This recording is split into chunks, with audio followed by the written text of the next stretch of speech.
সাংস্কৃতিক সন্থা বাহিৰ পঞ্চমতম প্ৰতিষ্ঠা দিৱস উদযাপন।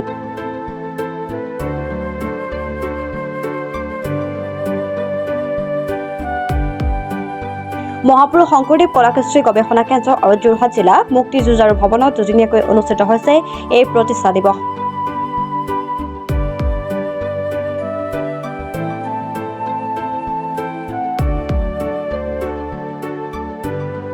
সৃষ্টিশীল নৃত্য, বাঁহী আৰু পেঁপা বাদন প্ৰতিযোগিতা অনুষ্ঠিত।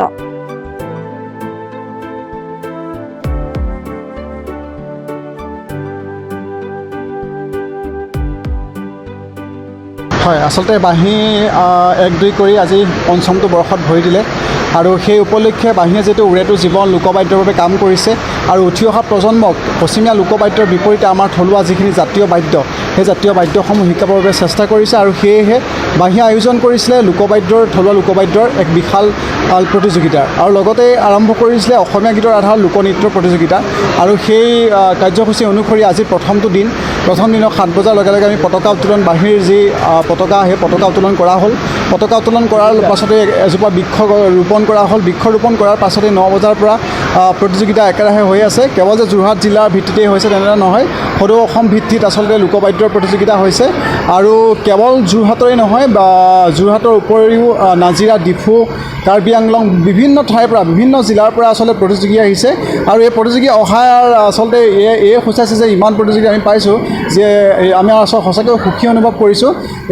এই কাৰণে যে আমাৰ থলুৱা লোকবাদ্যসমূহ তেওঁলোকে শিকিবলৈ আগ্ৰহ প্ৰকাশ কৰাৰ লগতে সেই থলুৱা লোকবাদ্যসমূহ তেওঁলোকে প্ৰতিযোগিতাৰ দিশত তেওঁলোকে আগবাঢ়ি আহিছে আৰু আচলতে এটা জাতিৰ চিনাকি তেওঁলোকৰ সংস্কৃতি হয় আৰু সেই সংস্কৃতিৰ গুৰি ধৰোঁতা হৈছে থলুৱা লোকবাদ্যসমূহ আৰু জীয়াই ৰখাৰ আমাৰ উঠি অহা প্ৰজন্মই জীয়াই ৰাখিবলৈ চেষ্টা কৰিছে।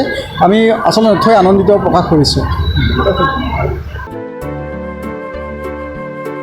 যোৰহাটৰ পৰা বিকি নেওগৰ ৰিপৰ্ট, প্ৰাতঃ টাইম ডিজিটেল।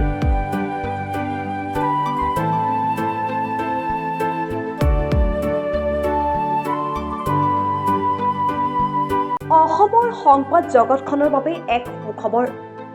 নৰূপ নসাজেৰে প্ৰায় 30 বছৰীয়া অভিজ্ঞতাপুষ্ট সাপ্তাহিক কবচ পুনৰ এবাৰ ৰাজ্যৰ মাজলৈ।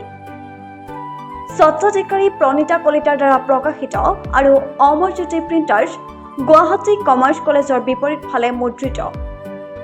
আমাৰ ঠিকনা মুখ্য কাৰ্যালয় অসম ফৰেষ্ট স্কুল, হৰি মন্দিৰ পথ, গুৱাহাটী আৰু অস্থায়ী কাৰ্যালয় Kalita market, Bijoynagar, Kamrup, Assam.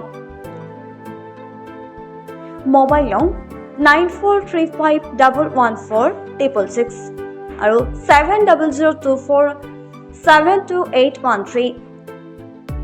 Mail ID probhatiahom@gmail.com।